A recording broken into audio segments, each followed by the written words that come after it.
Big boss హౌస్లో మొత్తానికి 3 level టాస్క్లు పూర్తయిపోయాయి. మొదటి లెవెల్ టాస్క్లో పృథ్వీతో పాటు నాబిల్ పార్టిసిపేట్ చేస్తూ రాక ఆ టాస్క్లో సంచాలకుడిగా కిరాక్ సీత వ్యవహరిస్తూ వచ్చేసింది. అయితే ఆ టీంలో నాబిల్ అయితే విన్నర్ అయిపోయాడు, అదే నవీన్ టీం నుండి.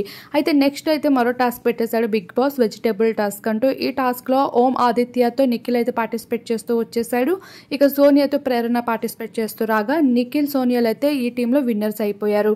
ఇలా ఒక టీంలో నవీన్ టీం విన్నర్స్ అయితే ఒక టీంలో నిఖిల్ టీం విన్నర్గా నిలిచేశారు. ఇప్పుడు ఈక్వల్ పాయింట్స్ అయిపోవడంతో ఇప్పుడు బిగ్ బాస్ అయితే బెలూన్ టాస్క్ ఇచ్చేసాడు. ఇక్కడ ఏకంగా డైరెక్ట్గా చెఫ్స్ని అయితే రంగంలోకి దింపేయడంతో నవీన్ నిఖిల్ అయితే బెలూన్ టాస్క్లో చాలా సీరియస్గా పార్టిసిపేట్ చేశారు. అందరికీ తెలిసిందే ప్రతి సీజన్లో కూడా బెలూన్ టాస్క్ ఎంతలా ఎంటర్టైన్మెంట్ చేస్తూ ఉంటుందో.